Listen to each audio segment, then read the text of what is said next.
हम लोग आज इंडिगो की समरी पढ़ रहे हैं students. Okay, how are you all? Hope you are very good.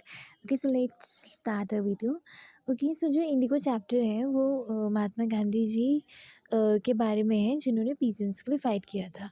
ठीक है, indigo summary is going to assist students learning about the chapter in a summarise version. काफ़ी डिटेल में पढ़ेंगे कि कैसे जो पीजेंट्स थे उनको उनके राइट्स लाने के लिए उन्होंने प्रोटेस्ट किया था। Indigo is about how Mahatma Gandhi struggle for the under privilege peasants of Champaran. Champaran के जो पीजेंट्स थे जिनकी हालत बुरी थी, ठीक है, मतलब उनको सपोर्ट करने वाला कोई नहीं था, तो उनके लिए उन्होंने फाइट की थी। They were the sharecroppers with the British planter. कौन थे वो? शेयर क्रॉपर्स थे, जिनके ब्रिटिश प्लांटर्स में जो ब्रिटिश के लैंड्स थे वहाँ पे वो क्रॉप ग्रो करके उनको कुछ रेंट पे करते थे। The peasants used to live a rest life. ठीक है, वो बहुत बुरी लाइफ जीते थे। And were under agreement to grow indigo. तो उनको ऐसा एग्रीमेंट दिया गया था कि तुम इंडिगो ग्रो करोगे। किसको? शेयर क्रॉपर्स को। ठीक है, पीजेंट्स एक ही थे दोनों। As Bihar as a landlord system back then it was their condition. तो उनकी कंडीशन बिल्कुल ख़राब कर दी थी कि वो वहाँ पे लैंडलॉर्ड सिस्टम जो थे, लैंडलॉर्ड जो होते थे उनका शोषण करते थे, उनसे हाई रेंट चार्ज करते थे। ठीक है, और उनसे काफ़ी इंटरेस्ट वसूलते थे, जिसकी वजह से क्या होता था, उनसे उनका बहुत ज़्यादा डिस्क्रिमिनेशन होता था। Thus Gandhi ji decided to fight against injustice. Gandhi ji ने सोचा ये जो अन्याय हो रहा है इनके साथ, मैं उसके लिए लड़ूंगा।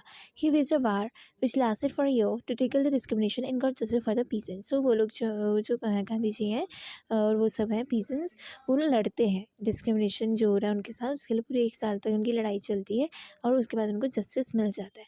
After that it the peasants become courageous and aware of the fundamental rights. उससे क्या होता है कि फाइट जीतने के बाद वो लोग हिम्मत भी आती है और वो उनके पास उनको राइट्स के बारे में भी अवेयर होते हैं। उनको पता नहीं है इनके साथ शोषण हो रहा है, उनके साथ नहीं होना चाहिए। Moreover Gandhi ji did not just work to tackle political और economic issues but he also took up social issues. ठीक है, खाली पॉलिटिकल मैटर्स में ही नहीं बल्कि सोशल इशूज़ लाइक उनकी एजुकेशन, उनकी हेल्थ, उनकी सेल्फ कॉन्फिडेंस के बारे में भी उनको और ज़्यादा नॉलेज देते थे और ज़्यादा अवेयर करते थे।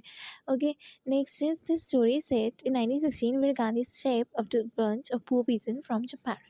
ठीक है, तो जहाँ ये जो 1916 की बात है, जब गांधी जी के दिमाग में आता है कि मुझे जो चंपारण में जो पुअर पीजेंट्स हैं उनको हेल्प करनी है। It gives an account of how struggle to bring them justice and equality. तो ये बताते हैं कि कैसे उनकी इक्वालिटी के लिए, कैसे उनकी जस्टिस दिलाने के लिए कैसे स्ट्रगल किया। Thus it begins with most of the arable land of a Champaran to divide into large state. ठीक है, तो ये किसके बारे में है कि चंपारण का जो बड़ा सा लैंड था, लाइक बड़ा सा लैंड था, उसको छोटे पार्ट्स में डिवाइड किया गया था। And the owners of the estate, छोटे छोटे पार्ट्स को एस्टेट कहते थे, बड़े सारे लैंड के पार्ट्स को।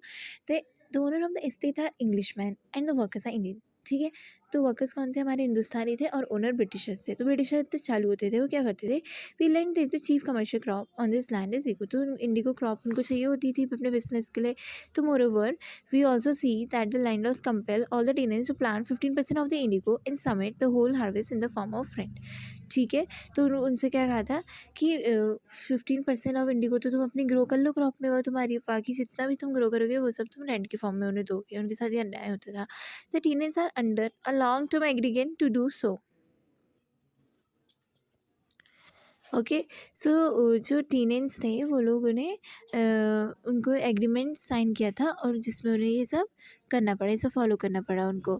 ठीक है, हाँ, वह Germany start developing scientific Indigo. अब क्या हुआ, जर्मनी ने इंडिगो, एक ब्लू कलर का डाई प्रोड्यूस होता था जिस क्रॉप से उनको ज़रूरत होती थी, तो वो जर्मनी ने डेवलप करना स्टार्ट कर दिया। तो ब्रिटिशर ने सोचा हम तो जर्मनी से सीधा खरीदेंगे, यहाँ इसका ग्रो करके क्या फ़ायदा है। जैसे ब्रिटिश टू नॉट रिक्वायर था इंडिगो क्रॉप एनी मोर, तो उनको क्रॉप नहीं चाहिए थी। और तो उन्होंने क्या किया, thus in order to release a poor peasant from the agreement of 15% they start demanding compensation. तो अब 15% एग्रीमेंट वाला उनको हटाने के लिए, 15% का जो एग्रीमेंट था कि आप 50% ग्रो करोगे बाकी सब दोगे। ठीक है, तो उन्होंने कंपनसेशन डिमांड करना स्टार्ट कर दिया। मीन्स उनसे रेंट के फॉर्म कुछ पैसा लेते थे। While some of the uneducated, like आप भी रेंट में रह रहे हो, आपने पहले महीने का रेंट दे दिया, बाकी आपने पूरा महीना रह रहे हो, तो उसका बचा हुआ जो है वो आपसे सारा लिए जाएगा। ठीक है, while some of the uneducated peasants agreed on this the other did not agree. ठीक है, और कुछ जो अनएजुकेटेड थे उन्होंने हाँ कह दी और बाकी सब ने मना कर दिया। ठीक है, thus we notice that one of the share cropper Rajkumar Shukla arranges for a meeting with Gandhi. तो इसमें ट्विस्ट आता है बीच में स्टोरी में। तो जो राजकुमार शुक्ला आते हैं वो मीटिंग करते हैं गांधी जी के साथ और इस इश्यूज़ के बारे में डिस्कस करते हैं। गांधी जी जो है वो he meets him for the same issues and insist Gandhi visit the place to end the long lasting. वो कहते हैं इस जगह पे तुम आओ। तो गांधी जी जो है वो पटना जाते हैं, बिहार में है जो कि। After that Rajkumar Shukla help Gandhi visit the house of Raja Prasad. Rajkumar के साथ भी जब गांधी जी चले आते हैं पटना, तो वहाँ पे वो एक लॉयर से मिलते हैं, राजेंद्र प्रसाद, जो कि फर्स्ट प्रेसिडेंट भी रह गए। As Gandhi dress simply the servant thought of him to be a poor peasant. Gandhi ji ने बस सिंपल से कपड़े पहनते, तो सोचा हाँ ये कोई पुअर पीसेंट ही होगा। तो Gandhi ji plan for before trying to get to peasant any justice.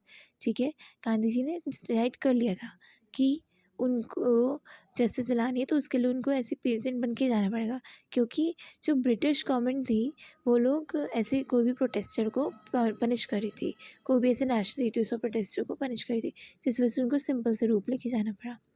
Okay, thus when Gandhi arrived in the place, the news of his arrival in mission spread across the town like wildfire। जैसे आग लग गई हो, इस तरीके जैसे आग फैलती है वैसे उनके आने की खबर भी फैल गई पूरे टाउन में। This resulted in a lot of lawyers and peasants group pouring in large numbers in support. तो उनके सपोर्ट में बहुत सारे पीजेंट्स के साथ ये गलत हो रहा था, बहुत सारे पीजेंट लॉयर उनके साथ आ गए उनको सपोर्ट करने। Consequently the laws that accept that the charges are quite high and too unreasonable for a poor peasant. तो ये जो रेंट वसूला जा रहे हैं, जो पैसे लिए जा रहे हैं इनसे क्रॉपिंग के बदले में, वो बहुत ज़्यादा हाई है और बहुत अनरीजनेबल है। However, Gandhi was criticizing them for collecting huge fees from the sharecroppers। Gandhi ने कहा कि गलत ऐसा नहीं होना चाहिए, but he was emphasizing on counseling as this will provide the peasants with confidence to fight their fear। तो उन्होंने उन्होंने कहा कि सब पीसेंट्स जो है आपस में उनसे बात करेंगे, उनसे अपनी प्रॉब्लम को डिस्कस करेंगे, जिससे कि उनको हिम्मत भी आएगी लड़ने की। Thus he manages to get justice after a year long fight for the peasants। तो उन लोगों ने पूरे 1 साल फाइट किया मिलकर। He has also arrange for the education, health and hygiene for the families of the poor peasants. ठीक है, और उन्होंने उनकी एजुकेशन और हाइजीन एजुकेशन फैसिलिटीज़ वगैरह, स्कूल्स कॉलेजेस वगैरह और उनके हेल्थ के लिए हॉस्पिटल्स वगैरह, उन सबको ये सब चीज़ें प्रोवाइड की। इन फाइनली ही टीचर्स हमें लेसन ऑफ सेल्फ। उन्होंने कहा अपनी लड़ाई खुद लड़ो। वो सब जो है इकट्ठे हुए, खुद उन्होंने काउंसलिंग की, खुद उन्होंने बात की और खुद वो सब लड़े। ठीक है, फाइनली टीचर्स ने lesson of self sufficiency and self confidence. तो उन्होंने इसे उनको सेल्फ कॉन्फिडेंस का पार्ट पढ़ा कि अंदर हिम्मत रखो और अपनी लड़ाई खुद लड़ो इकट्ठे होकर। Okay, so thank you. Please if you have understood, do not like